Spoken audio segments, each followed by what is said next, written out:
I call to order the regular meeting of the City of Aransas Pass City Council, September 20th, 2021, at 6 p.m. Let's all rise for the invocation and pledge of allegiance. And Gary, can you lead us in the invocation one time more? Our Heavenly Father, once again, we come before you to ask you to give us direction in major decisions tonight that impact our community, impact greatly the citizens of our community. We ask that you give us direction to make decisions that are favorable to all those we serve. We ask that you give wisdom to the council, staff, and citizens as we work through these important issues that pertain to everyone in the community of Aransas Pass. We ask these things in your name. Amen. Amen. Pledge allegiance to the flag of the United States of America and to the republic for which it stands, one nation, under God, indivisible, with liberty and justice for all.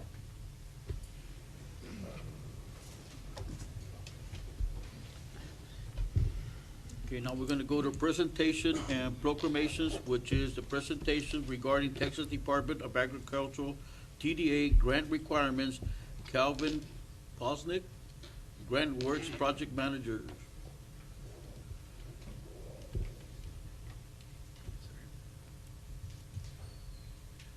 Calvin, can you hear me? Yes, I can hear you. Okay, we're turning it over to you. Go ahead. All right. One second, let me just share my screen.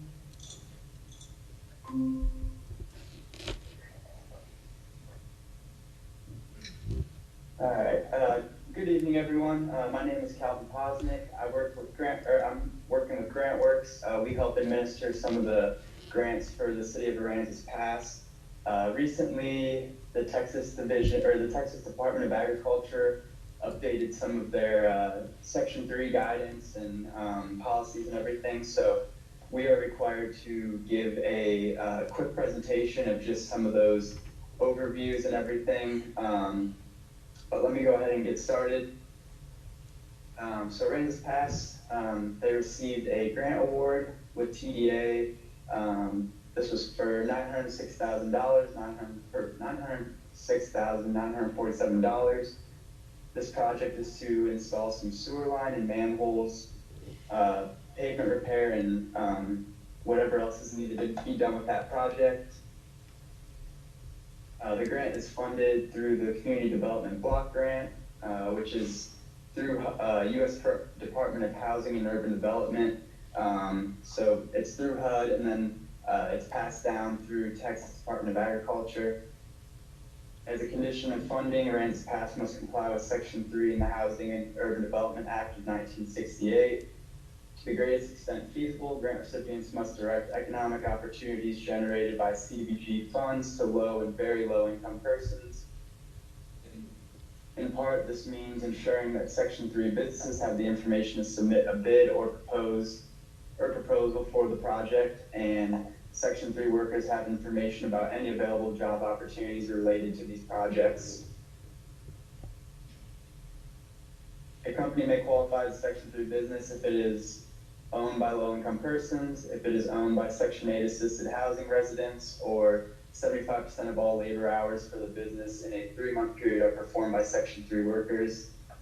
And if you believe that you are a Section 3 business, you can register at HUD's Section 3 website.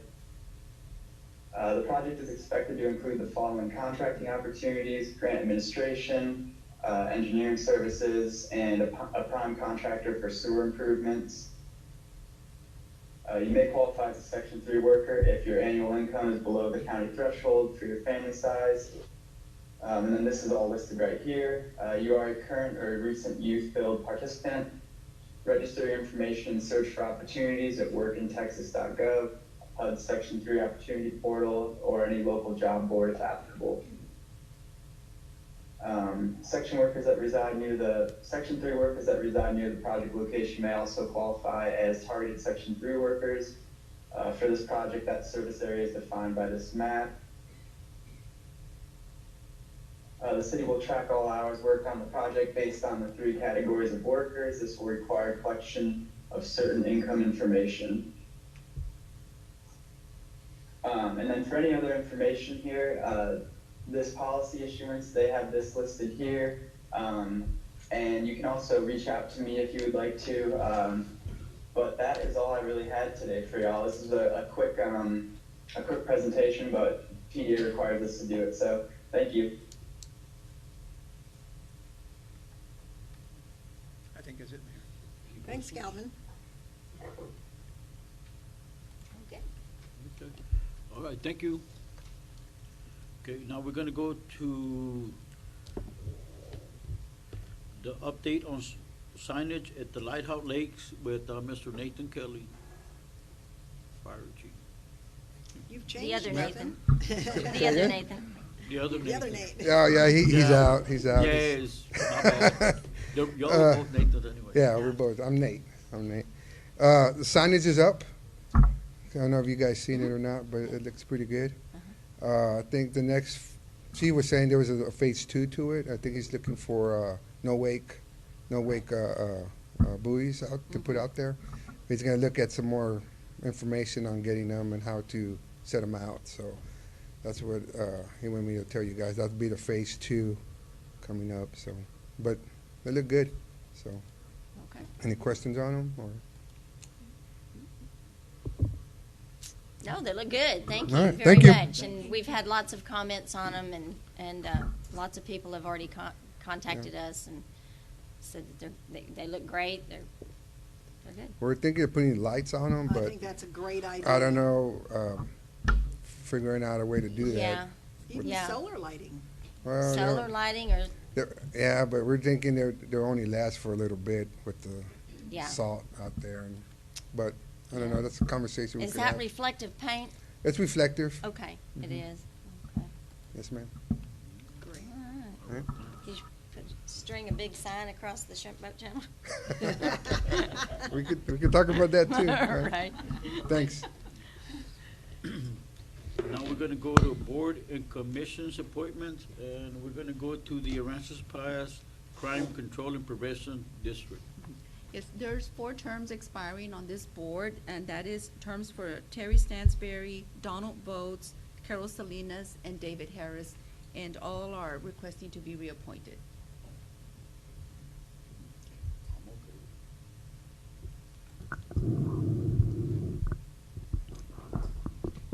We need to make a motion on that, don't Yes. we? Yeah, I'm trying to open it. I was too. Go Um, ahead.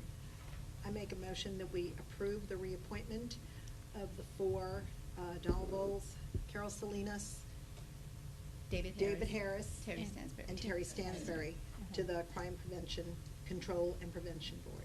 I'll second. All in favor? Aye. Okay, and the next board is the Aransas Pass Municipal Development District, and that board also has terms expiring for Karen Gale, John Bowers, Ram Gomez, and Vincent Kluss, and they're all requesting to be reappointed or seeking reappointment. Well, I make a motion that we reappoint Karen Gale, John Bowers, Ramiro Gomez, and Vincent Klutz I'll to s- the Aransas Pass Municipal Development District. I'll second. All in favor? Aye. And on the zoning and the Planning and Zoning Commission, we're requesting to postpone those appointments until next month, October 4th. We did receive some calls this morning from individuals interested, so that would allow some time for them to submit their board application if you so wish. I think that's a great idea. All right, well, we'll bring it back on October the 4th. Thank you, Mary. Thank you, Mary. Okay, now we're gonna go to the consent agenda. All of the following items on the consent agenda are considered to be routine by the city council and will be enacted with one motion. There will be no separate discussion of this item unless the council member so requests. If discussion is desired, that item will be removed from the consent agenda and will be considered separately. I make a motion that we approve the minutes of the August 16th, 2021 regular meeting and the August 26th, 2021 special meeting. I'll second. All in favor? Aye.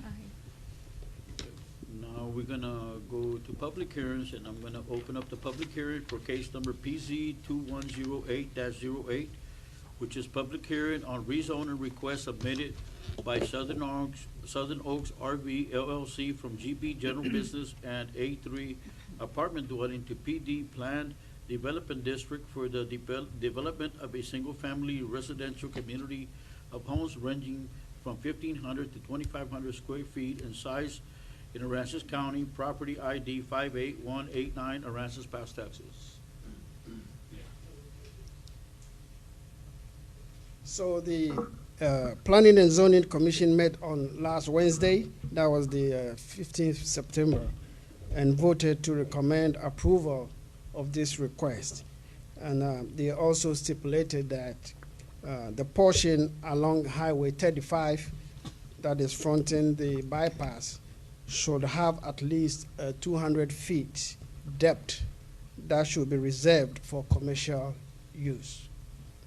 So the applicants are here if you have any further questions for them. I have someone who emailed me on this, and it says, it's clear that Southern Oaks is a rezone case. However, Brasselton is unclear. Staff recommends approval as it is in alignment with current comprehensive plan and zoning ordinances. If it's a preliminary plat, then it would have to be in line with what the PD document on the record requires. However, the lot area being changed and there is higher density. Could you explain that? That it is currently zoned PD, Okay? yes. And so they are coming with a new a design to develop. Well, it's, Yeah. let me get this straight. It's currently zoned general business, right? Yes, GB Okay. and A3. Oh, you said GB. Sorry, I thought you said PD. Okay. Okay. Okay, they're going Okay. to So, plan. so which one are you talking? There are two different applications, so we need to clarify. The upper one is GB and A3. The Brazelton project is PD. So we But don't have to confuse the two. your email pertained to the second. I think mine pertains to the second then. Brasselton is, okay. Right, Yeah. Okay. we are dealing with the A3 and GB. Right, right. So they want to go from general business to planned Plan development. development. Yes. Okay.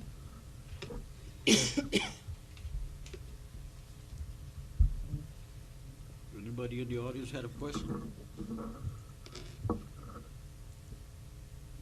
other questions? Okay. I declare this public hearing closed.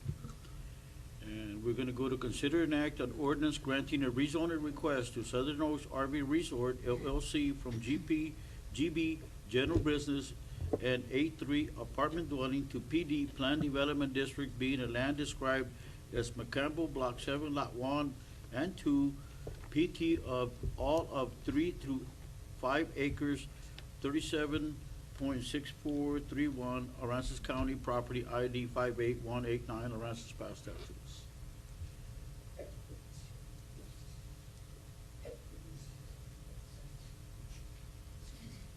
I would like to note that if you're gonna approve it, you should also mention the 200 feet depth frontage of the 35, that it should be reserved for commercial.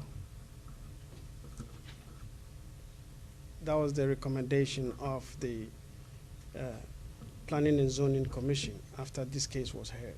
So, Okay, and this, what they're proposing is following the new city standards manual?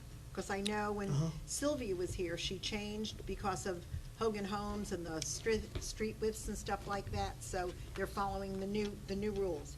So Yeah. how far, how wide are the streets in this? If I read correctly, it's 32 feet. Okay? Uh-huh. And if it's 32 feet, does that include the, This is just the rezoning. okay. This is the This is rezoning. This is not rezoning. detailed. Okay, never This is mind. not the detail. Okay. Okay, Yes. okay, you got it. Maybe you are talking of Brazelton. We'll get to it. I'm, The next yes, one. I'm Yeah. talking Still the second Brazelton. one. I'm ready to get to Brazelton. Okay. Southern You Oaks, you okay. okay? No, I'm not. I'm ready. Okay, well, favor of the council?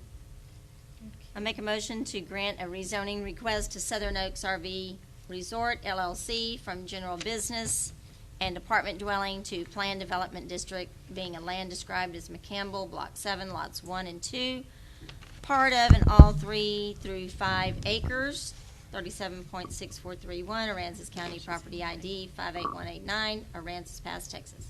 And include the, And include the 200-foot buffer, is that what you call it? For commercial business, okay. I second. All in favor? Aye. Too late.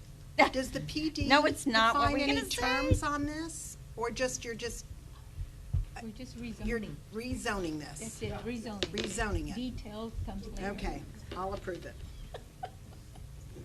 Roxanne, were you gonna No, add something? because they said there needs to be- I wanted to talk to staff and see if they believe the development plan was properly submitted and met the requirements of the ordinance. That's, Yes, they have submitted a draft, I would say preliminary plat to show what they want to put there. So it's okay for this. But that still has to be approved Yeah, as well. Yeah, if Okay. yeah, it gets to development stage. yeah, Yes. it will be looked That's into fine. critically. Oh, I just asked. so they're getting a blanket rezoning on this property? No, they submitted a can you go to? Give me a sec. Oh, this one? Yeah.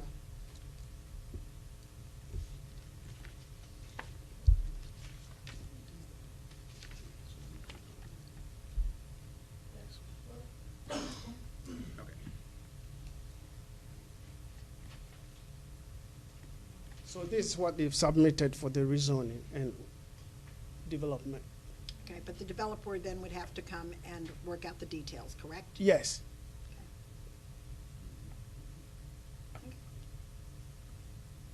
Any other questions? Any other questions, Roxanne?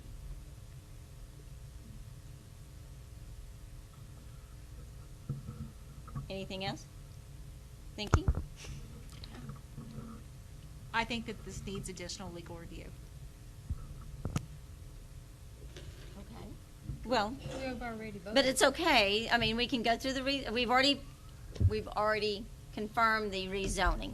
So Right. from here, we'll do whatever we need to do for the Yes. next step. Correct. Okay. Okay, Okay, thanks. all right. Thank you.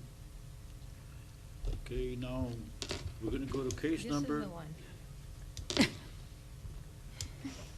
We're gonna go to case number PZ 2109-11, which is open up public hearing on preliminary plat of a major subdivision by Brazelton Development to develop 489 single-family dwelling lot zone, plan development, legal description, 89.04 acres of land out of lots 7, 8, 9, 10, and 11, block 4, lots 9, 10, 11, and portion of lots 6, 7, and 8, Block 5 TP McCampbell subdivision, a map of which recorded in volume 1, pages 3 and 4 of the map records of San Patricio County, Texas, and Aransas Pass, Texas.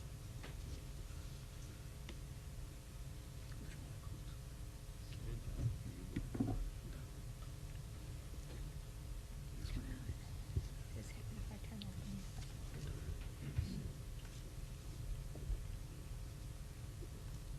I think it's here.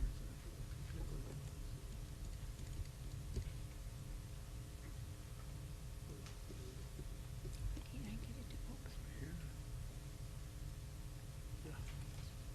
Okay. Yes, so this application was also heard by the Planning and Zoning Commission on Wednesday, that's the 15th, and it was voted to recommend approval. And 4 variances came up, and that had to do with the minimum lot size. For single-family units, the requirement was 7,000. They provided about 5,750 average lot sizes. Overall, the range lot sizes fall between 5,500 and up to 10,806. However, the average lot sizes is mostly 5,750. Number 2 on the list of variance permitted was the front yard setback. The required is 10, and they provided 20. That means a positive plus of 10 for the front yard setback. The third one was the rear yard setback. The requirement is 25 feet, and they requested to provide 10. And the fourth request was the lot coverage, which is 60% lot coverage, and they are providing 62%, a little bit increase of 2%. So the Planning and Zoning Commission recommended approval of these variances. The applicants are here to answer any questions that you have on this application. Okay, I have some questions. Thank you. This is the right one. This is the right one. Are they here? Tell them to come. They can't hear you, see. Do you want to come up to the microphone? You have to get the microphone. You have- Honorable Mayor, council members, my name is Bart, City Manager. My name is Bart Brazelton. I'm with Brazelton Development. We're a family-owned local land development company.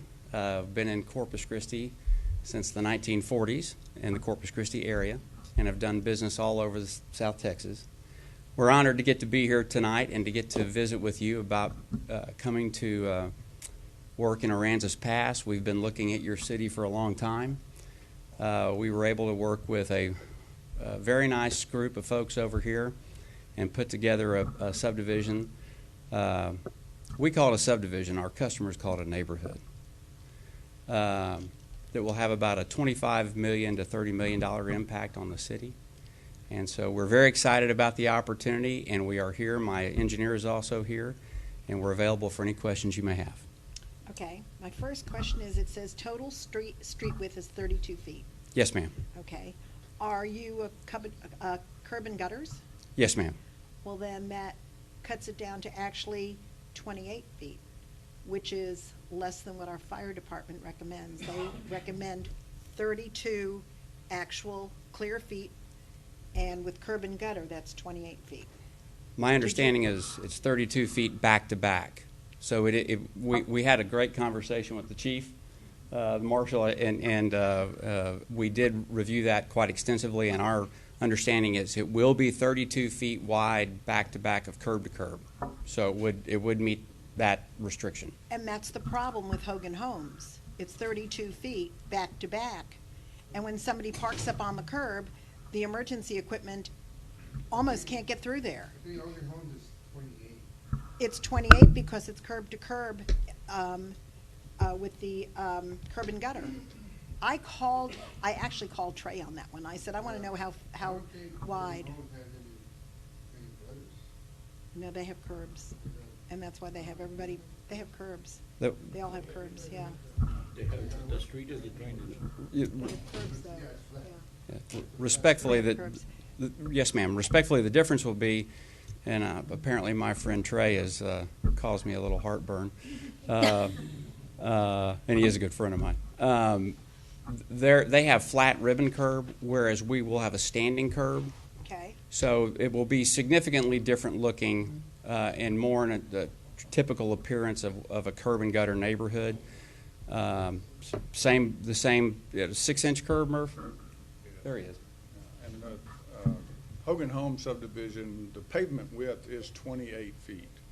They've gone in since that time and added some concrete parking spaces in the yards, but there are no stand-up curbs in that subdivision. And we 28 foot is the standard back-to-back in Corpus Christi, and that's what we originally wanted to do. And we came and talked to the chief and Osei and Laura, and they were pretty adamant that we needed 32 foot back-to-back because that's what the fire department is requesting. So we complied with that, and we're providing 32 foot back-to-back with 6-inch stand-up curb. The actual distance from face of curb to face of curb to where you can actually park a vehicle would be 31 feet. The stand-up curb is 6 inches wide, then you have 18 inches of gutter, and then you have pavement, and then 18 inches of gutter and 6 inches on the other side. So it's 31 foot of parkable area or drivable area with 6-inch stand-up curb on each side. And there's sidewalks on both sides? On one side. A larger sidewalk on one side. Correct. 5 foot. Why Five. aren't there sidewalks? I thought on new developments, we wanted sidewalks on both sides. Especially on a big development like this where kids are gonna be walking and playing. So, we don't have sidewalks? It's only on one side, I think is what it calls that right now on the campus. Okay. Is it gonna be HOA maintained? No, ma'am, at this time, it is not designed for an HOA.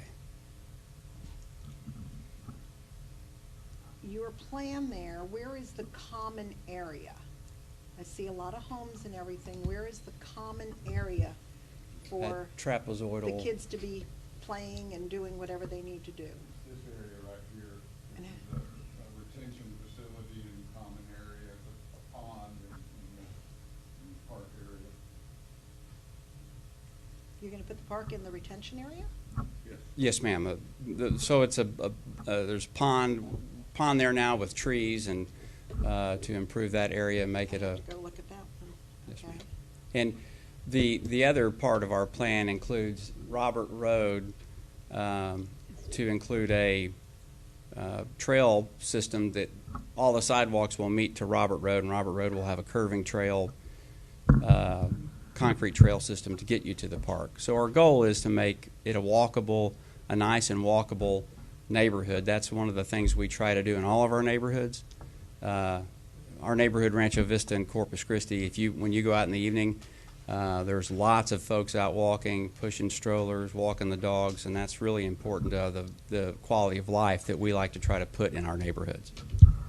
What is the average home price on these versus the one that you built in Corpus Christi?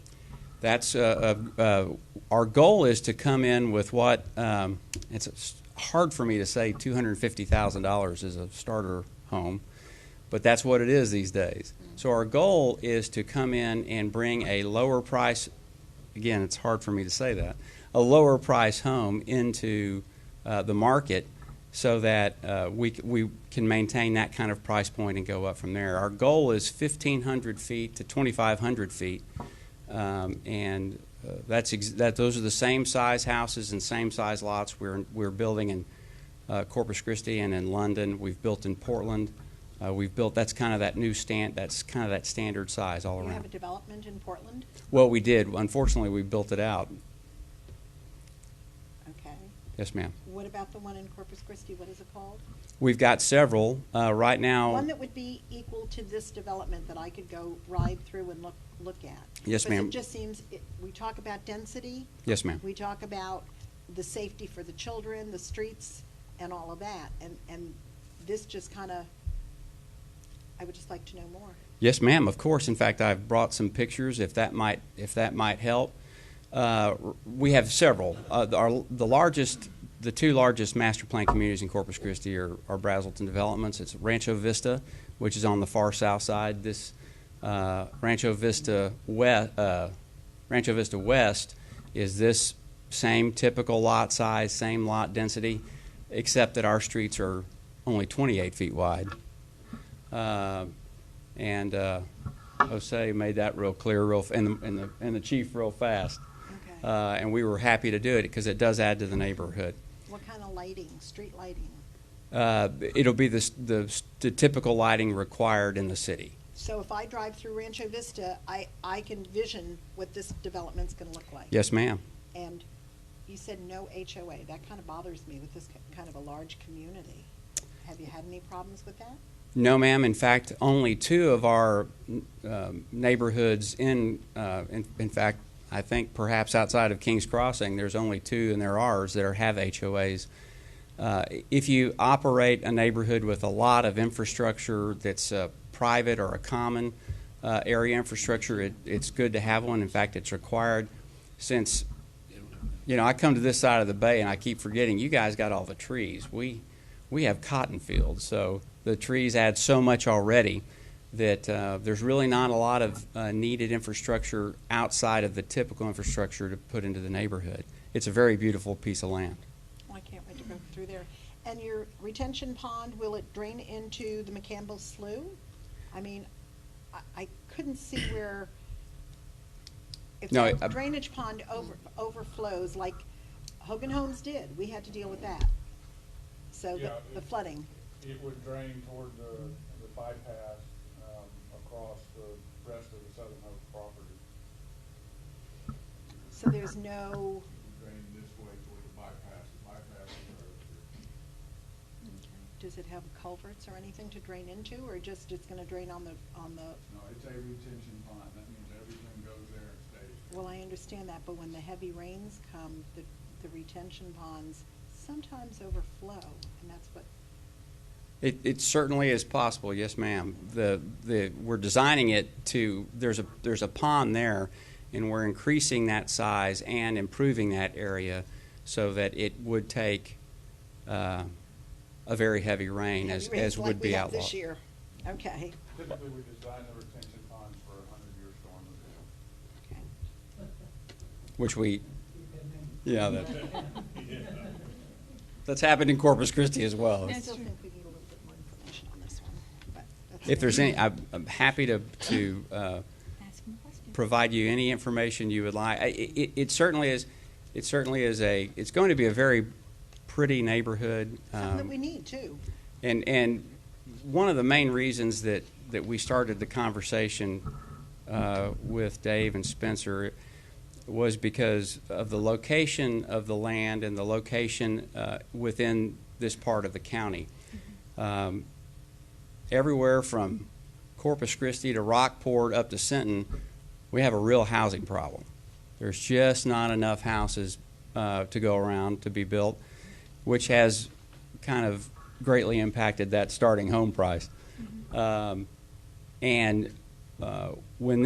it was real clear to us as we looked around the county, in fact, and further into the next county, that this was a right spot. Aransas Pass is ideally located, close enough to all the great stuff going on industrially in Portland, and not there, far enough away to not be there, and close enough to also support all the tourist efforts in Rockport. It's a wonderful area. I grew up with someone who was in Aransas Pass an awful lot. Came over to see him quite a bit. Kind of feel at home. I remember when we went to Portland, we were the outsiders. I grew up in Portland, so it was kind of funny. But we are very excited about the opportunity to come here and try to address the housing needs. The other thing is the building company that we are bringing is the largest builder in the United States. And what that means here is that we will be able to address the problem of housing deficit sooner than anyone else. We're very proud to be a part of, to work with D.R. Horton, and their capacity has been greatly expanded, and I think we will be able to make a nice, a great increase in housing here very quickly. I have a question for Osei. Are our sewers going to be able to handle all of this? I mean, 600 homes? We do have a lift station there at Southern Oak that they're tying into.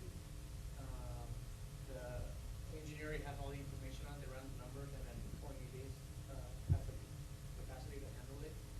And then from there, it travels to the system. So it's on the farthest end of our sewer system. By the time it makes it to our treatment plant, we do have the capacity right now to handle it. Okay, and they have a drainage plan that you approved or that we will approve? We haven't reviewed Okay, And so- it's just- Right now, they've been discussing the detention, on site. Okay. So once we get final design, that's what we're reviewing. Yes, ma'am.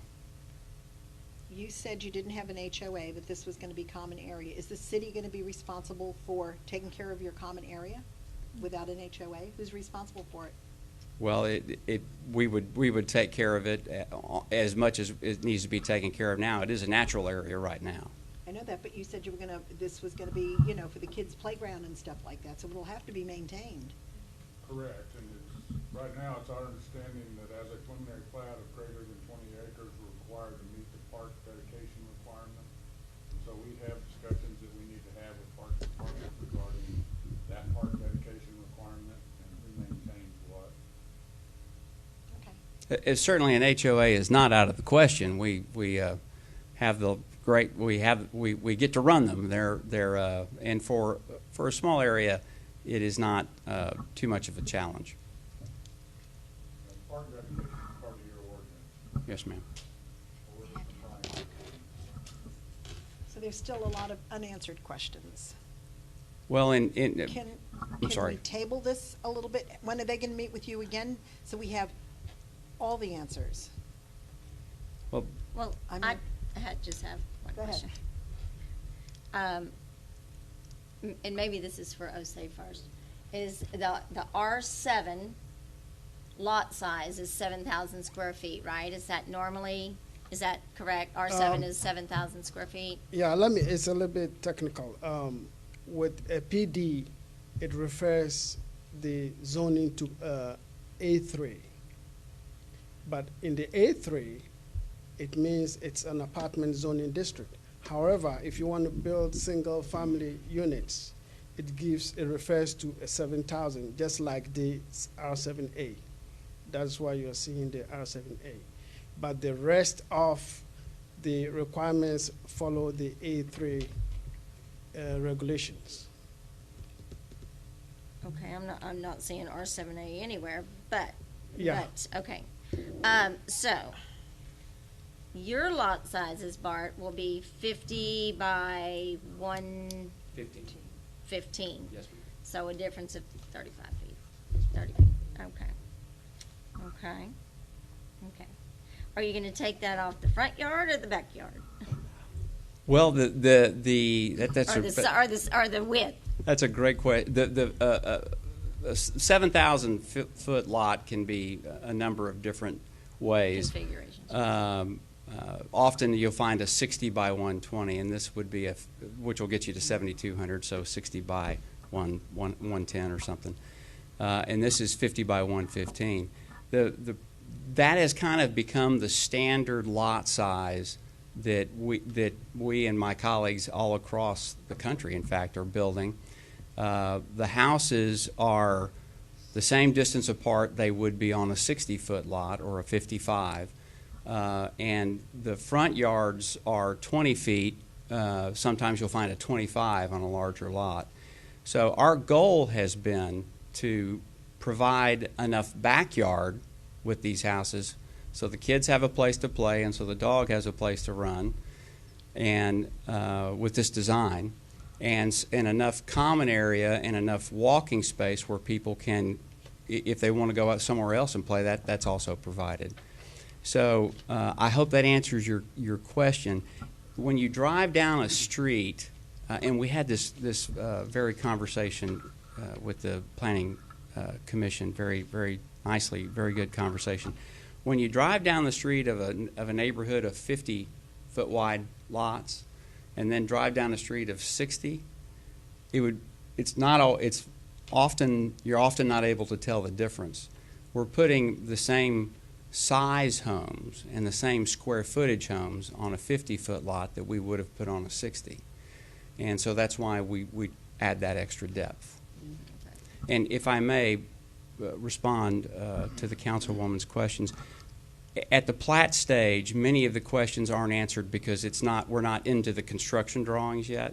But when we get into the construction drawings, we will meet the requirements of the code here in the city, and the staff would then be able to approve it. So We will meet the codes. We do have the ability to meet the codes that are presently on the books that would be applicable. And did I answer your question? Yes, you did. Yeah, and I would add to that, that if you look at the variances, we're actually moving the front yard setback from 10 to 20. Adding front yard to leave a parking space at the front, and then we're decreasing the backyard setback from 25 to 10. And again, that's standard for residential. What you're seeing as 25 and 10 there is more typical of apartment. And so we're trying to vary that so that it's more typical of single-family residential. Okay. Well, these homes have a single or double garage? 2-car, yes, ma'am. Okay. At least 2-car. Okay, exactly. Yes, So ma'am. you could possibly get 2 cars in a garage and 2 cars in the drive. Okay. Yeah, we're doing our, No, not nowadays. Not Cars. nowadays. No. Our plan is to build storage units and make them No. use the storage units, but that hasn't. Right. That's my next development job. But yes, that's correct. And then so there would be street parking additionally, but you could do it that way. Hopefully, we can encourage people to start parking in their garages more often. We might all have to get Priuses or That's something. right. We always build a garage that's big enough for an F-150, not an F-250 with a brush guard on the front and my F-150. We have that issue at home. Yes. Yes. All right. I'm still a little concerned about the retention part. So, well, But that's something. we'll but have that's to- in the planning stages. So today we are just replatting or something. You're approving a preliminary plat with the variances that would allow us to move forward with the more detailed design phase. Okay. If we can't get those variances on lot sizes and front yard and backyard, then we've got to go back to the drawing board and quite frankly, this type of development won't work without those variances. So that's what we're here to do today, is to get those variances from the A3 zoning. And the 3 variances are lot size, front yard setback, rear yard setback. And why coverage. A3? Lot You said that coverage was is really- apartment. A3 is apartment, you said. Well, when you have planned development and you want to do single-family residential, for whatever reason, y'all's codes default to A3 zoning. And so we have to comply with that. We brought this forth because it was already in a PUD or a PD, and that's the reason we brought this forward in the first place, or we would have been here long ago talking about zoning. So it is I've not seen a PD like this where the default is to apartments, and I will tell you, and we've worked in several areas and used PDs before. I will tell you and can assure you, your staff they're pretty tough, and I feel like that they will do their best to protect the city's codes and make sure we follow them. And for what it's worth, I hope our reputation of following the rules and being a good neighbor that I hope that we have in Corpus Christi and in Portland will follow us here. We've been doing this a long time, and my job was to not screw up my granddad's and dad's reputation, and I don't want this to be the first one. Hopefully just the first one. Well, I just feel like if we're going to approve it, it's just an open approval, and it makes me nervous that we don't know a little bit more. I mean, there's density, there's a lot of things that need to be dealt with, and you're saying that we're just approving it and that you're going to deal with it. But all that comes in the next understand. stage. Yeah, no, here we're talking about. There we go. What you're approving are the And I'm variances. sorry, the one that we to did the before, ordinance. the property sizes were a lot And smaller. then we'll This come is back totally to you different. with the final plat. It can be You- And then difficult. we'll come back to For you no with reason. construction drawings. But that's And all fine. those layers will have more detail and more detail and more Okay. detail. And I believe the questions I've heard you ask so far, ma'am, very good questions, will be answered. The code this will be the first time we've worked in your code, and it's a little different, and we were trying to get used to it. Your staff has done a great job showing us through it, and we greatly appreciate it.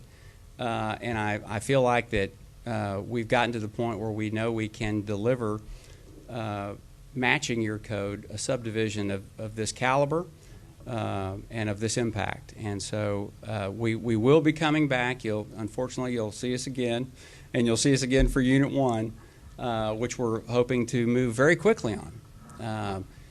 Your guidance and direction tonight, your vote, will allow us to try to move quickly. As zoning's already done, we'd like to get back to you quickly and show you what our plan is, and be happy to answer any other questions you might have too. I just have concerns. I'm going to go through Rancho Vista this weekend and look and talk to people there. I just want to clarify one. So you mentioned about density. It relates to the lot size. So on average, they have created 5,750. If he mentioned, irrespective of the lot size, they're going to put same house structures on it. But if they decide, or you think that the size for each lot is too small, which is creating cluster or density. The density is the same as any other lot in the city that Right. we have right now. Okay. It's not much smaller than that. Okay, And that's what we're talking about, the property sizes they're talking about. Uh-huh. The minimum size of the width is 50 foot. correct. And the depth is 120, 115, 110. Right, That is pretty much what we have throughout the city, yeah, as far as density is concerned. yeah. So the 7,000, which is the requirement, like Mayor was saying, in the city, that is the average lot size we have. But if we are going to follow the 7,000, it's up to you to say what they have provided is okay, or you want to increase it. It's up to you. I will just have to say that I'm familiar with your residential product, and I know that it's a very nice product. Thank you. You deliver a very nice neighborhood. Thank you. That's very kind. And that's your ones in Portland and in Corpus. Thank you. And we are honored to get to be here tonight with you, and we're honored to hopefully be a good citizen, a good neighbor of Aransas Pass for quite a long time. We'd love you to come to Rancho. The other master plan community is called London Town. It is in the London community. I guess if we have a suburb of Corpus Christi, that might be it. Same situation, the same lot sizes, and there's 3 or 4 of our other neighborhoods that again focus on this lot size. And as Osei said, a 2,000 square foot house, we have plans that are 30 feet wide and 40 feet wide and 50, the floor plan, and 50 feet wide. And so the goal is to try, the most expensive thing that you put when you build a house, when you build a house is the lot. And it kind of sets the pace for everything else. And so what the 50-foot lots have allowed builders across the country to do is to try to get into that price point of what people can actually afford. While our costs have gone up astronomically in the home building and land development business, people's wages and salaries haven't tended to follow. And so this was one of the ways that we as developers have used to address that, and it's relative as we go along. These will be. I would love you to come to Rancho. I could Dunbarton Oaks or Kings Crossing or many of the other neighborhoods we've built in or built. We'd love you to see it, and I could leave some pictures here for you. I drove through Rancho. In fact, one of the commissioners, planning commissioners, has his brother. I seen some of the commissioners here tonight, but his brother lives in Rancho Vista, and on one of the streets that I took some photographs of. I hope you will find them to be. I think you will find it to be a nice neighborhood and nice homes. It will not look like. I drove through my friend's neighborhood, and it looks different. And I think you're going to see much more of what you expect in a typical neighborhood with Aransas Oaks. I think the location is a great location, I think. being on the bypass, because 90 to 100% of those families are going to be working class families, and they can zip right on out to wherever they need to be. It's a great location. And you mentioned Rockport's tourist area, but Aransas Pass has great tourist areas. Aransas Pass does, and I was trying You to say almost the lost me on when you did I mentioned Rockport. I should have said It was- area. Did I yeah. say area? I think. Can we go back and check that? I think Yeah. I think I said area. I hope I did. Be happy to answer any other questions. I will tell you again. Your staff's done a great job. I think they will help guide us through and make sure we meet all the codes, and we feel like we can with what you see before you.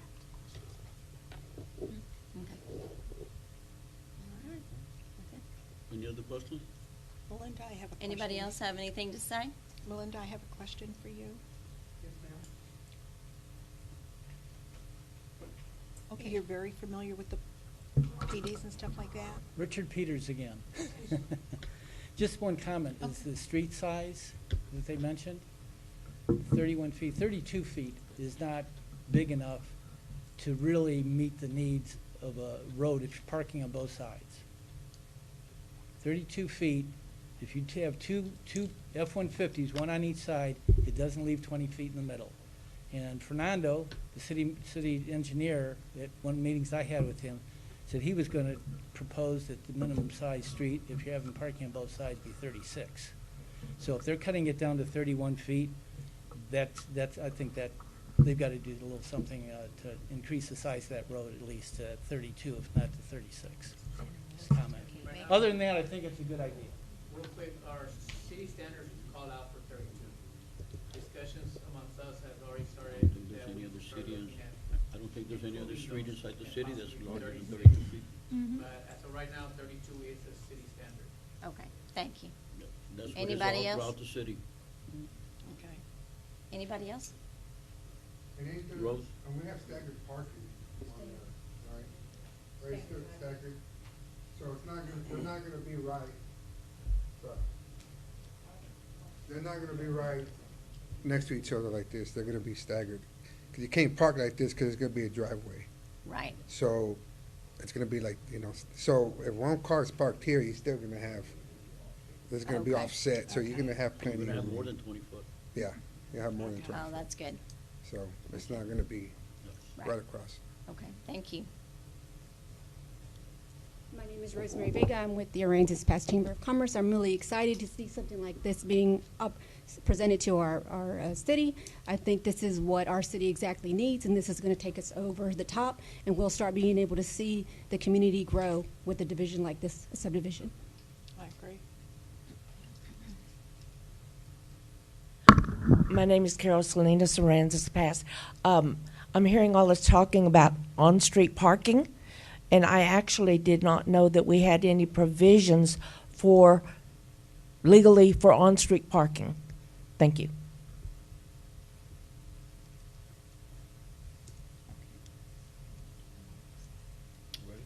Is that it? Anybody else? Any other questions? Favor of the council? Oh, close the public hearing. Okay, well, I'll close this public hearing, and now we're gonna go to, consider and act an ordinance granting an application of a planned development district preliminary plat of a major subdivision by Brazelton Development to develop 489 single-family dwelling homes as depicted in Exhibition A and B on properties being 89.04 acres of land out of lots 7, 8, 9, 10, and 11, block 4, lots 9, 10, 11, and portions of lots 6, 7, and 8, block 5, TP McCampbell subdivision, a map of which is recorded in volume 1, page 3 and 4 of the map records of San Patricio County. Well, I make a motion to approve an ordinance granting the application of a planned development district preliminary plat of a major subdivision by Brazelton Development to develop 489 single-family dwelling homes. I second. All in favor? Aye. Aye.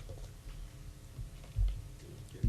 Now we're gonna Go to case number PZ 210-1910, which is to open a public hearing on rezoning request by Elite Heritage Property Investments LLC from GB General Business to HC Heavy Commercial property located north of an unimproved portion of E. Pryor Avenue and west of the railroad tracks, CAD number 13637, legal description A26-BBB and C, Railway Company, acres 2.06 in Aransas Pass, Texas.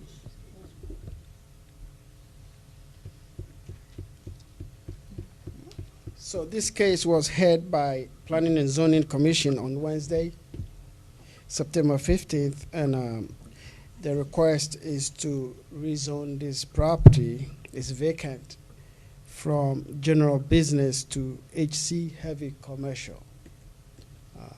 They voted to approve this request. So they recommend that City Council approve this application. The applicant is here for any questions that you may have.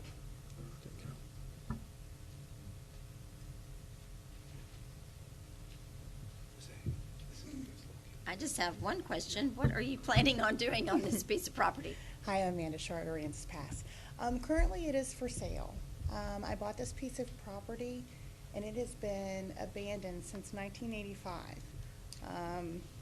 After talking to some local resources, including code enforcement, it was a homeless encampment that 2 years ago they had to take basically a SWAT team out and empty it out and try to get the railroads to maintain their easement because the railroad runs entire 300 feet on the back side of the property. The railroad never came and mowed or took care of any of the vegetation. So there's been lots of city resources spent on this, everything from fire and police and mowing, along with trying to get the owner in itself to do it. This is where we started this property. This is what it looked like. If you'll scroll through, go ahead. We still have a neighboring condemned RV grandfathered problem that's going on next door that we're trying to deal with some other city resources to try and see what we can do about that neighboring property, but it doesn't belong to me. Go ahead and scroll through the next slide, please. So everything was pretty much over your head. Next slide. We hauled off 2 semi-trucks and this dumpster full of trash. I'm trying to figure out where this is. What building is that? Is Scroll that the through. motel? It's right behind the Pelican Inn. Ah. Next slide, You know where it please. dead ends right there? Next Yes, slide. okay. I've seen y'all out there. So this is Okay. after they had done all that they could do as far as heavy equipment. So we had to go back in by hand and get the remaining trash off of it. Next slide, please. Next slide. Go ahead. Next slide. This is the aerial view currently. That's commercial that you see up the top, and that's prior that dead ends. Now, the reason that I wanted to get this changed from general business, go ahead and let's look at the next slides because this was 1949. It was a prior mobile home park. Next slide. 1979. And if you can look at the bottom of your screen, adjacent, right there at the corner, is a grandfathered factory that's there. So it's a great avenue, a little corridor there of unused land that could be a heavy commercial center through there. It's What railroad. factory are you talking about? Do you know the name of it, Melinda? It's Gulf Shrimp. Oh, okay. Gulf, okay. Next slide. Okay, Now this is that factory here. right. And prior dead ends, and all of that is the railroad easement. So, I'm trying to take what was a liability to the city in resources and turn it into an asset. If I leave it as general business, it has no road frontage for advertising, and I have a railroad that's been newly activated. So that takes away all of my retail, recreation, doctor's offices, anything where you have an in-person customer. So we have to do something with this piece of land, or we're going to continue to spend money on it as a city. So I've went in, I've got it cleaned up. I have a list of potential businesses that fall under the heavy commercial. Actually, I did more than heavy commercial because I wanted you guys to see what it was limited to under general business. If I take those two variables into consideration, a small business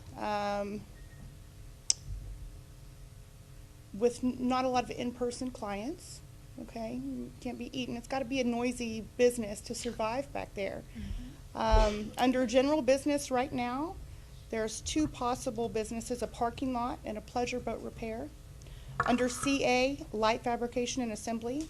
Under heavy commercial, auto repair, engine and motor repairs to include boats, machine and welding, contractor maintenance yard, laboratory manufacturing, lumber yard, open storage to include boats, a bait shop, an ice plant, boat sales, and also under heavy commercial, they would be able to get the certification for a fish or shrimp processing and packaging plant back there. There's a couple more that fall under light industrial and heavy industrial. Net and commercial fishing repair, marine contractor, boater shipbuilding, commercial boat repair, ceramic pottery and textiles, and woodworking and planing. So out of those 22 possible businesses, under general business, I get 2 that I can market this under. And it's not going to sell, it's going to remain vacant. Under heavy commercial, that opens 15 out of these possible 22 for a business that can sustain back there and it not be a failed business that's going to turn over and leave us with more vacant land to take care of again. So that's why I'm asking for this. Is there any questions that you have for me? So I thought the wording on here was, it is heavy commercial. Yes. Okay. I was kind of concerned about heavy commercial, what we were going to see there. Right, and so I'm glad you read yeah, the you made businesses yes. that could You possibly enlightened go there. There's no industrial pollutants that can go back there under heavy commercial. And any business, say I go ahead and sell the property, any business that wants to operate back there, they still have to submit their plans for approval. So if it's a business that you don't look at, they don't get their approval. So it just opens doors for another tax revenue instead of spending money on maintaining something since 1985. I commend you for doing this, and the property Thank you. does look terrific. Thank you. So that leads me to a question for Osei. So if we do change the zoning to heavy commercial, like it's Amanda, right? Yes. Okay. As Amanda was saying, so if it becomes heavy commercial, does any company that fits that definition, do they still have to come to the No. city for approval? No, I didn't think so. no. If we have a table of uses that are permitted, if that type of use falls under that HC, it is permitted as of right. Okay, So they don't have to come to correct. the council. Unless, of course, if they want to do something and it's not permitted in that zone, they will have to rezone it again. Okay. But So I just want to make sure that our ordinances are so that there is nothing that, any type of pollutant, as she said, business could go in there without our approval. If our ordinances are not stated that way as of right now, then I'm absolutely out. when you talk of pollutant, that is a whole different ballgame. Exactly. So how can we define a type of use that is pollutant?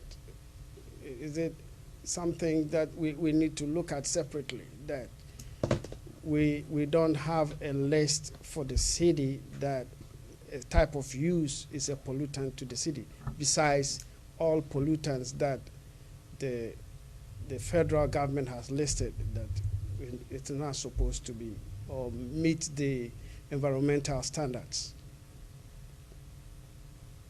And that will have nothing to do with the zoning district.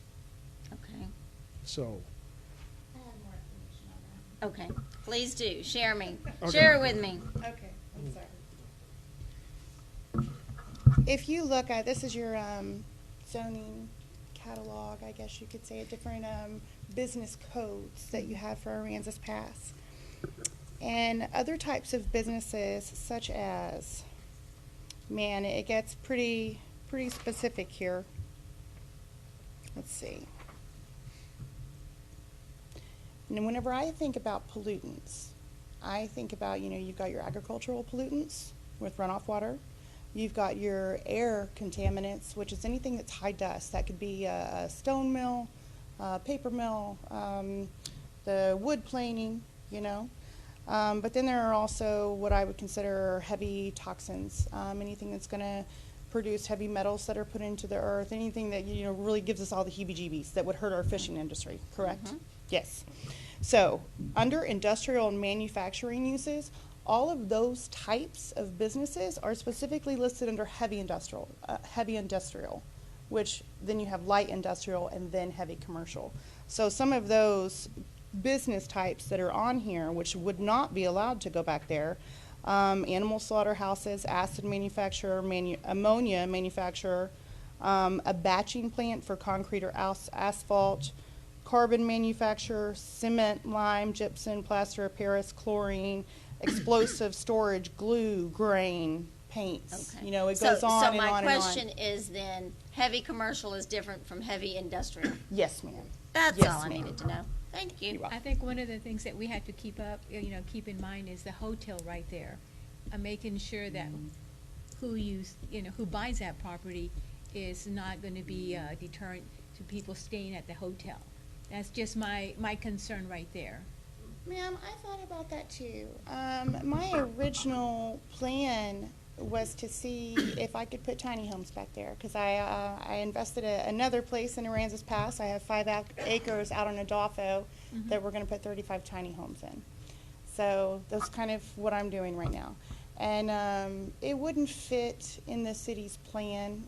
They're too much like RVs. I don't think it would fit back there long term. And then I found out the railroad was activated. So whatever railroad noise is going through right behind that motel is going to be much louder than anything that we would put back there. Yeah, I was not really happy about the railroad coming back activated, put it that way. So. I know a lot of people weren't. Yeah. All right. Well, I think we've heard enough then. Sounds good to me. Where were we? Oh. Any comments? Well, unless Any more anybody needs to questions? have any questions. No? I declare this public hearing closed, and now we're gonna go to consider an act on ordinance granting a rezoning request to Elite Heritage Property Investments LLC from GB General Business to AC Heavy Commercial, being a land described as A-26-BBB and C Railway Company, acres 2.06 in Aransas Pass, Texas. I make a motion to grant a rezoning request to Elite Heritage Property Investments LLC from general business to heavy commercial. I'll second. All in favor? Aye. Okay, now we're gonna go to the city manager, which is consider an act on resolution submitting nominations for Nueces County Appraisal District Board of Directors, place 6. Mr. Mayor and Council, this has come before you at an earlier meeting. Understand that it's possible you want to make a nomination, maybe even the incumbent. But anyway, that's the reason it's back before you, is to see if you wish to make a nomination to the Nueces County Appraisal District Board of Directors. Who's the incumbent? Gonzalez?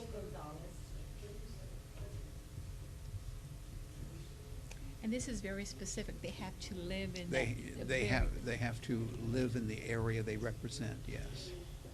And our area, of course, is along the flatlands there. Anybody that lives in that place? I don't know who Leo Gonzalez is. Does anybody? Well, if you ask, Is somebody that the lives same in that area. person that's been on there?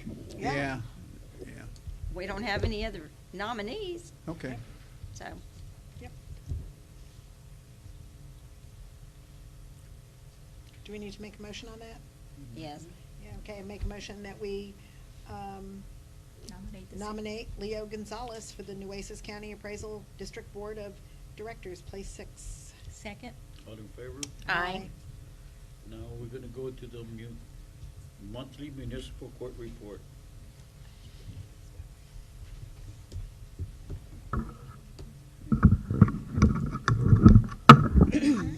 Good evening, Mayor and council members. Our activity report for the month of August are 136 cases were filed, 70 convictions were filed, magistrated 32,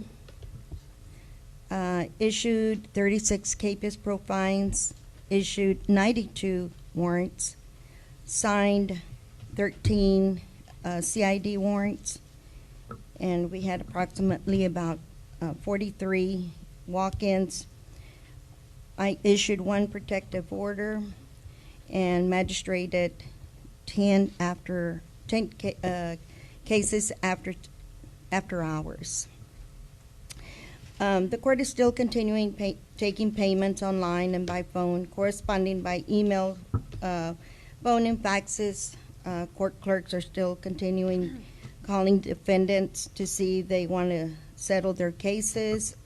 Also offering teleconferences and video conferences, which have been very successful. We do at least 1 a day, up to 7 a day. So it's very successful, as I said. We're still social distancing, requiring face covering, and we're holding pre-trials by virtual. And on Wednesdays, we're still continuing having our walk-in docket, show cause hearings, and juvenile court. I held a dangerous dog hearing, and my staff and I attended the legislative update and an IVR training. The IVR training, we now are able to send text messages to notify the defendants that provide cell numbers on the citation, and they're notified of hearings, remind them of hearings. So that's going to eliminate some of the phone calling and reminding individuals of their court hearings. I also attended the Texas Municipal Court Association. I'm a state board director, and also met with the Texas Municipal Court Education, and I also attended the Impaired Driving Symposium. Any questions? Thank you. Thank you. Now we're gonna go to development services. Consider an act and approving change order number 1 with Naid Services Incorporated for the wastewater treatment plant electrical improvement project in an amount. 8.1. 8.1. Oh, community enrichment. All right, Yeah. the monthly community enrichment report. Gary? She's not here, so you have the report. So I don't have So we can anything read up it here. ourselves. That's right. I kind of figured that, but it's. There are okay. 4 slides. All right, now we go to the development services, which is considered act and approving change order number 1 with Naid Services Incorporated for the wastewater treatment plant electrical improvement project in the amount not to exceed $17,180.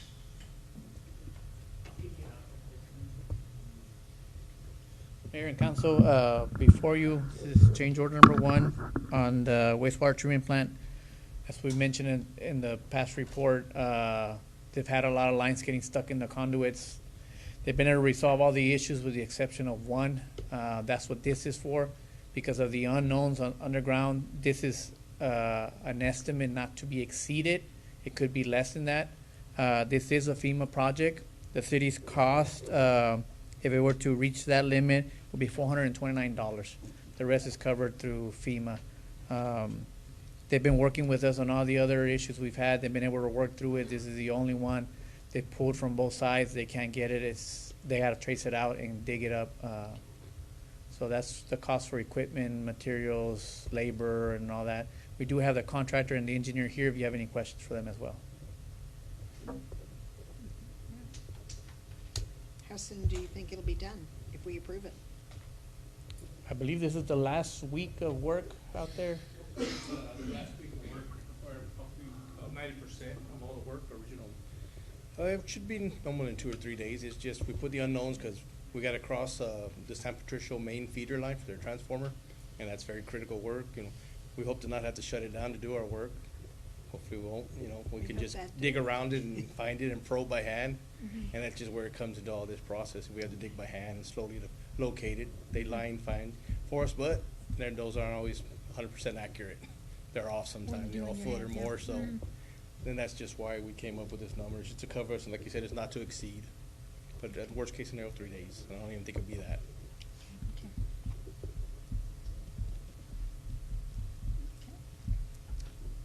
Anything else? Okay, I make a motion that we approve change order number 1 with Nayada Services Incorporated for the wastewater treatment plant electrical improvements project in an amount not to exceed $17,180. Second? All in favor? Aye. Thank you. Okay.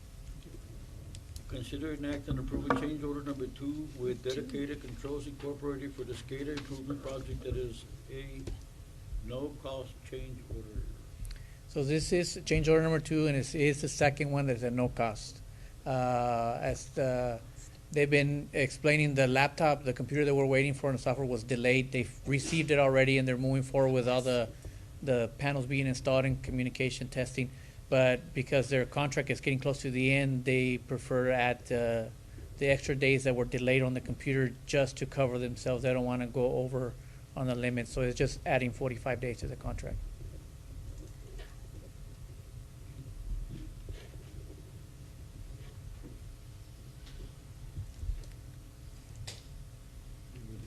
And you think it's gonna take 45 days to get all that equipment in?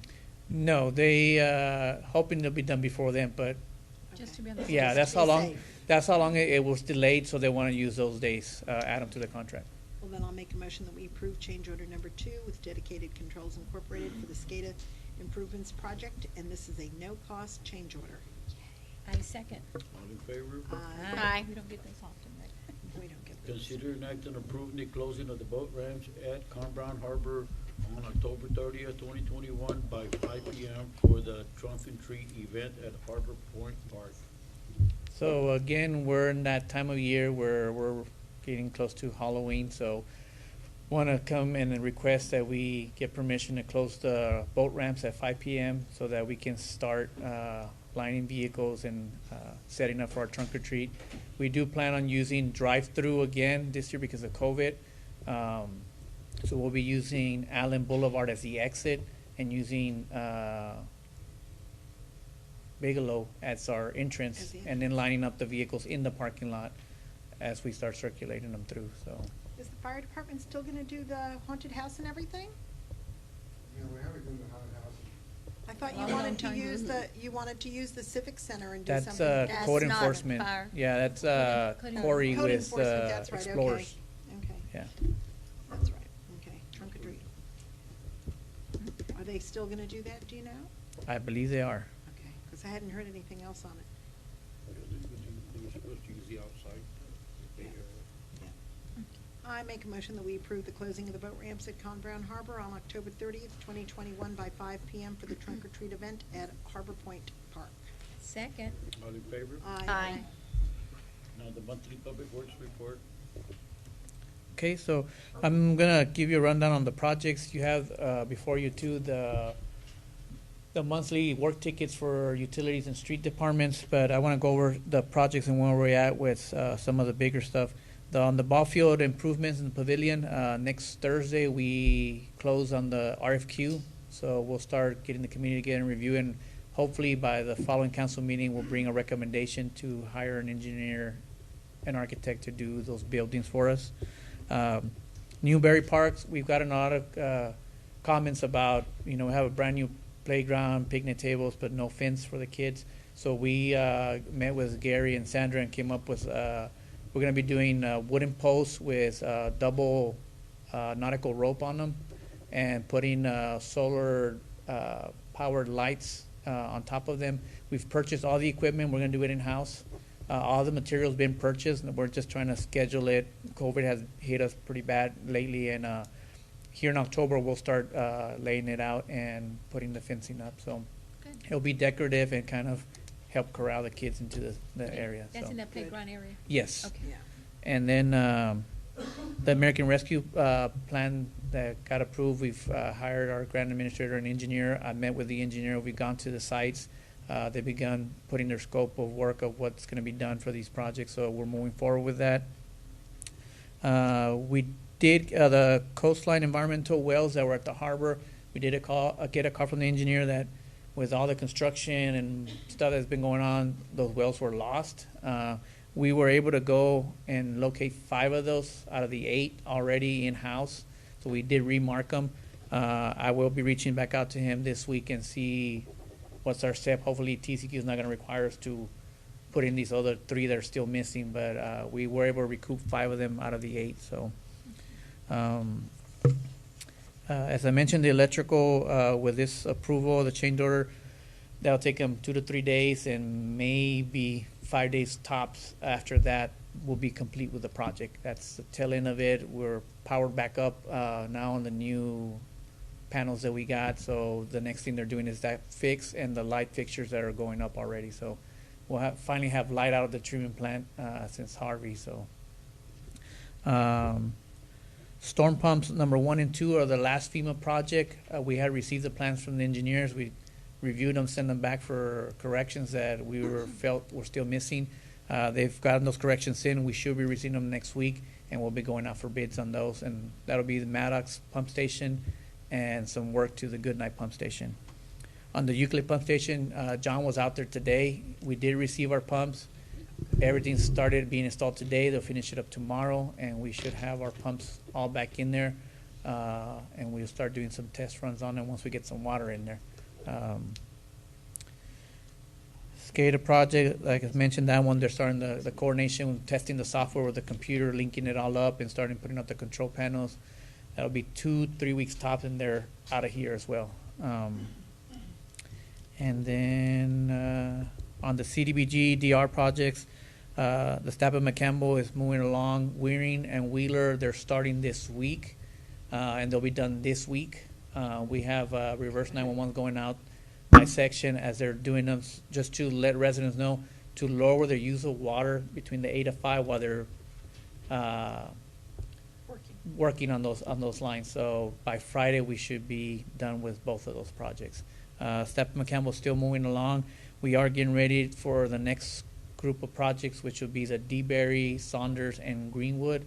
I'm waiting on the engineer plan so we can review them in-house first before we get ready to bring it to y'all to request permission to go out for bids on those. And that's kind of a quick rundown. Any questions y'all have? I have a question in regards to the lights. Mhm. On when are they coming on board? On Wheeler, or as you're coming in? On Wheeler? Yeah, these lights, as you. We got between a going out of PO town. for there was a torn conduit, I guess right after the Navy Army Bank coming in. Okay. We got a PO already, got a contractor coming in that's gonna be preparing that, and that would bring that section back online. On the downtown stuff, we received 3 drivers that were sent off. We got them back, and another 3 were sent off. So he's gonna start working on installing those here within the week or 2. Okay, when you're talking about that string of lights, is this come all the way to City Hall? Because there's a lot of lights out. If you I pass City believe Hall, from all the way Avenue over A there. that way were the ones that were impacted by that conduit that was broken. TxDOT was looking at these other ones. They said that the company they hired to do all the lights here and in other cities had the same issue. So they're working on that, on if it's going to be something they're going to fix or that's going to be something back on us. But since they hired those contractors after the storm to come fix them, they had issues. They shoved all the connections were just shoved in there and they bent. So it's not making proper connection, and that's what's causing those issues. Because I know it's been close to a year or longer that they've been out. Yeah.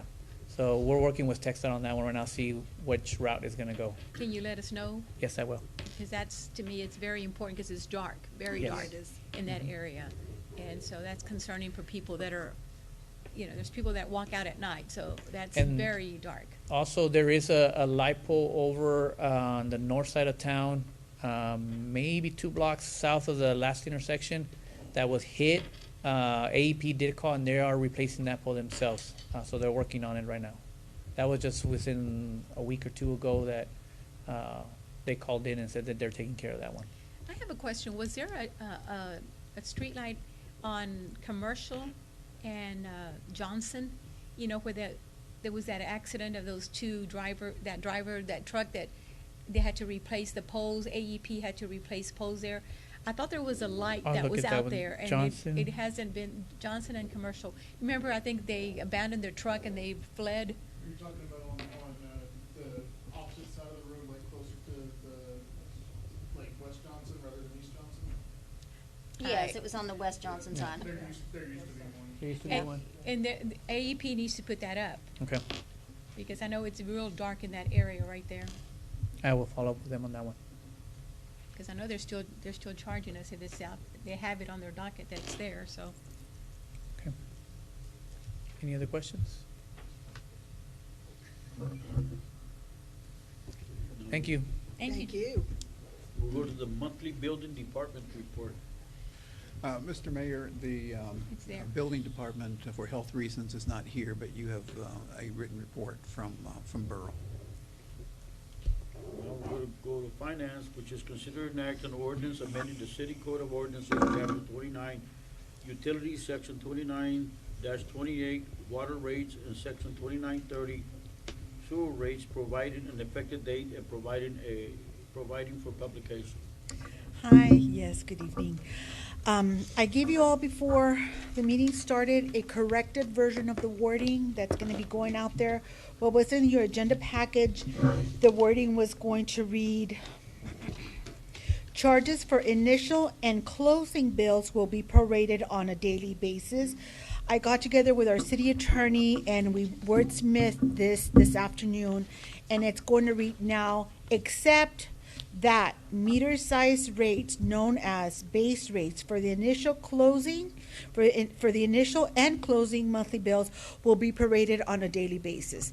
That basically means that the base rate that we charge for the water and the sewer are now going to be prorated based on how many days your account is actually open for that month, which is not what we're not doing right now. Our system is ready. We are ready once this takes effect to just turn on a switch and make this go. Any questions? Okay, Council. I make a motion that we approve ordinance amending the City Code of Ordinances, Chapter 29, utilities, Section 29-28, water rates, and Section 29-30, sewer rates, providing an effective date and providing for publication. I'll second. All in favor? Aye. Aye. I'll go to the monthly financial department report. Okay. Gary, do you just want to scroll to the graphs? I think we'll just do the graphs. I mean, it's better representation. The first graph that you see there before you, it's our budgeted versus actual. The budgeted revenues is the bar, and obviously some of our revenues didn't meet what we had anticipated for this month to be. Our revenues, go ahead for the next one. The next one is our expenditures. Since we didn't meet our revenues, it was good that we didn't meet our expenditures for the month. So we did well there. The following graph is our property tax collection year to date as of July 31st, and you can see there is 5.2 million for the year. Last year, same time, 4.8. The year before that, 4.2 million. Next one. This one, what I wanted to start doing is give you a look back of at least 5 years so that you could really see how well we're doing in our sales tax. Look at 2017 compared to 2021. You know, that 2017 number, that was obviously before Harvey, because that was July, because Harvey happened in August. So that was before Harvey hit, that our numbers still continued, are still growing.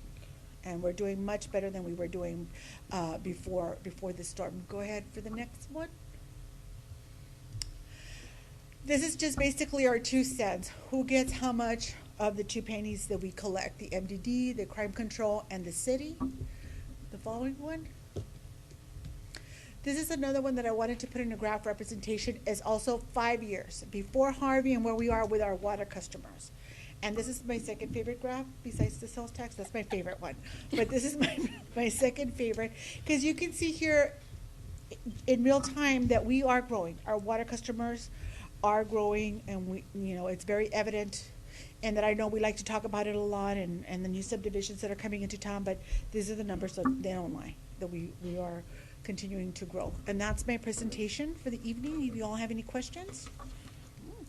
Thank you. I Yes, have a question. of course. On the water customers, are they like rebuilt or totally new homes coming in into the, within the city? That I can't off the top of my, I would need to do some that's little. okay. I just- Yeah. Obviously, we do have a lot that came back, especially once now that the apartment complexes have come back online. Mhm. But a lot of it is the new Hogan Home subdivision also that came in, that is, as like Gary says, as soon as they're building them, they're before. they're selling. But very we have quickly. so many new homes just dotted Yes, throughout the scattered. community. Stellar now. homes, Exactly. yes, that where people have, where they have been demolished buildings, and now they're Are making. clearing lots and building homes. Yeah. Yes, so, Right. yes. Anything else? I have one question for Ms. Mayor. Yes, of course. Thank you, Corazon. What portion of the sales tax is lodging tax and where, Oh. I know that we built new vacation homes and there's a lot of more vacation homes that are in the city of Aransas Pass. And I would like to know what percentage of that you. Okay, not of the sales tax, because the hotel tax is separate. It's Right, not, but I wanna- if you want to go to the very first slide at the very beginning. Just out of curiosity. Yes. For the month of July, we collected $50,000 in hotel tax revenue, hotel motel tax. We've collected that. Year to date, we had budgeted to have collected $201,000 for the year, but we've already collected $236,000. How did that compare for, like, say, last year and I don't know off the top of my head, but I can provide you with that info, because I just haven't made a graph of that. Since we don't get to spend that, that has more However, for investors. Yes, no, and no, other of agents course. to know, because it's still out Yes. there that you can't do vacation rentals in the city of Aransas Pass. And I had 3 different agents contact me in the last 4 days, and I said, absolutely you can. I've You just been gotta getting, register with the actually, city and pay. that's exactly right. I've been getting a lot of calls and emails lately in the last couple of weeks, I would say the last couple of months, about people wanting information on that. And our information is online. All they have to do is just register, submit me a quarterly report every quarter, and that's pretty much how it works. It's very easy for us to work with them on that. But I have been getting it. But I'll put you a graph together. I just don't track it just because it's No, you a don't little have bit to go more through all that. Just- strict to spend. Realtors don't read, I can't send them to them. No, no, guys, I'll put you a graph. I'll do a graph. I'll send it out. Yes. Anything else? No, No? I'm Melinda Williams, by the way. I know who you are.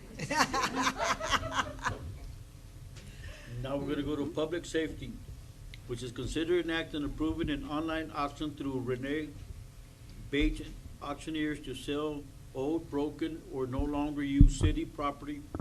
And any remaining property that does not sell will be properly disposed of. Mayor, council, this is something that we've been doing the last several years to get rid of our surplus property. As a municipality, we don't have the luxury of when something breaks, we don't just get to throw it in the dumpster. We have to try to recoup some of the taxpayers' money out of that, which is a good thing. For the last several years, we've used this company as an online auction, and the chief puts it out well ahead of time, so every department head knows this is coming up. Get your paperwork put together. He organizes it all, sends it to the company, they post it online, and we get to sell all the stuff that we no longer need. Now, some of that stuff does not get bid on, which at that point, it's deemed to be worthless, and we can destroy it properly at that time. Okay.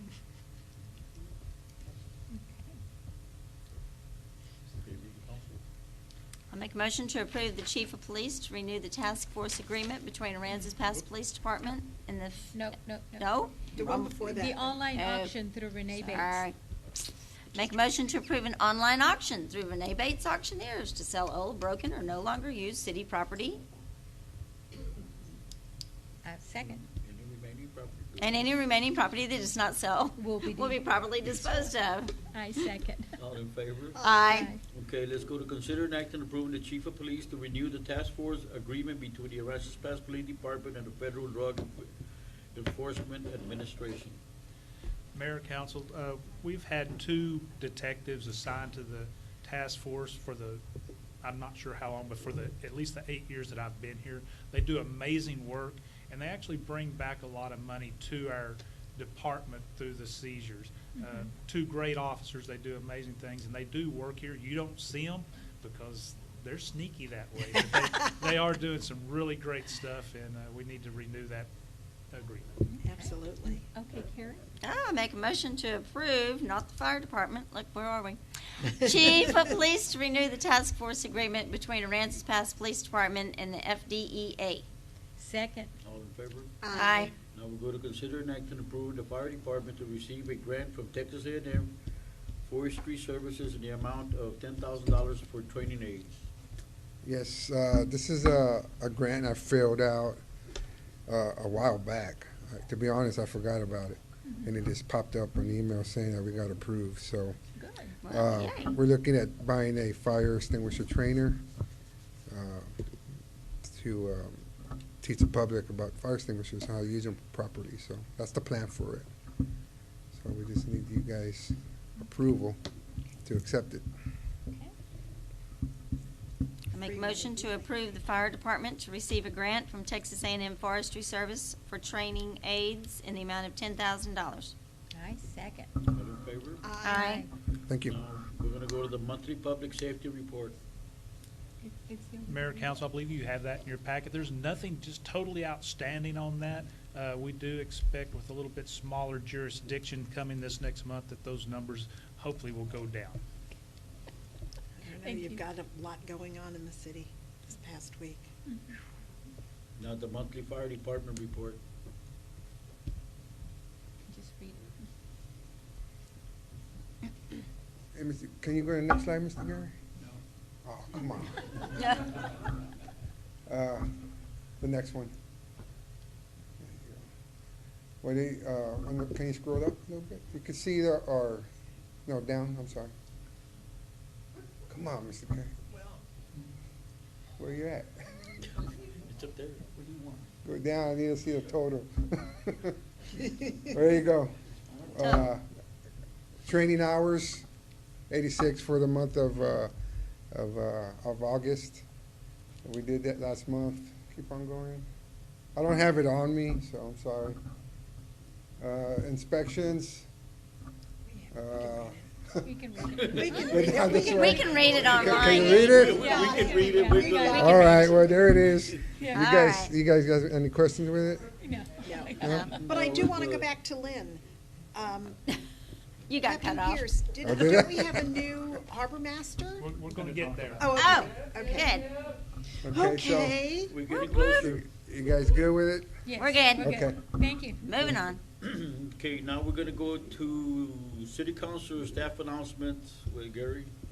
Yes, there are a couple things, and then we want to get to what we just asked about. Under city council staff announcement, workshop meeting, September 27th. We have that oil spill cleaning vessel, assuming you still want to do that.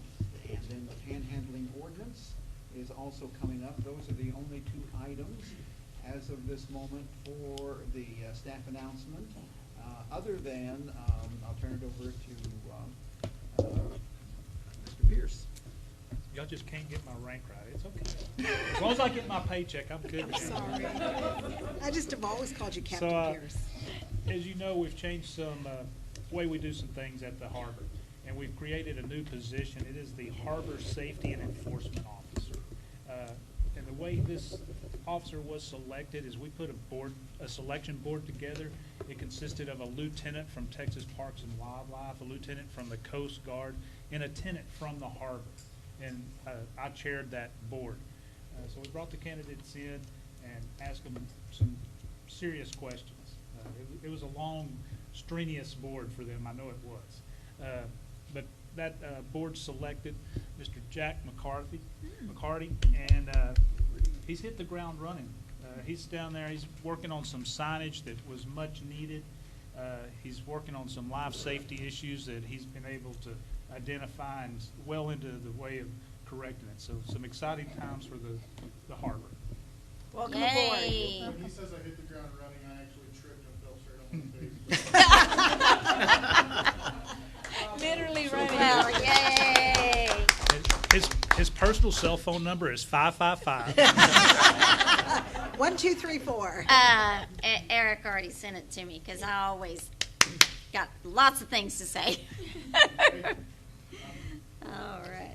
And I have the electrician and the plumber's numbers, if you haven't gotten those yet, for the harbor. I have not, but that's actually great because I got to be back. I'm probably going to be out there tomorrow. I'll be there. Addressing the fire extinguishers. Yeah, okay. We're going to go to citizen comments. Citizen comments are intended for the matters that are not scheduled in the agenda. Please limit your comments to 3 minutes and state your name and address for the record. Be advised that the Texas Open Meeting Act prohibits the city council from responding and discussing your comments. The law authorizes the following: make a statement of factual information, recite existing policy, advise that this subject may be placed on the agenda for a subsequent meeting. Any comments, Mary? Anybody? There's none posted online. Anybody else? Why do you look at me? I will remain silent crickets. I'm so excited we don't have an executive session. Well, if I can read my own writing, I've got one little short thing to say. Because I did write something just real quick for everybody here. Thank y'all for coming. We always appreciate everyone that comes to our meetings and stays and listens to all of this, and to all of you that are online somewhere. Aransas Pass is experiencing one of the best times in her history with its residential and business growth. Building permits are still at a record high. I encourage everyone to see the charts on our city websites of any ongoing projects within the city, and there you can also see how they are funded as well. The tourist impact in Aransas Pass has exceeded previous years. Aransas Pass is experiencing growing pains. This means without pain, we would have no gain. I would like to remind everyone to please reach out to any and all of us by phone or email to discuss any issues or projects you would like to have on any upcoming agendas. Very well written. That's it. Thank you. That's it. I make a motion that we adjourn. I second. All in favor? Aye. Aye.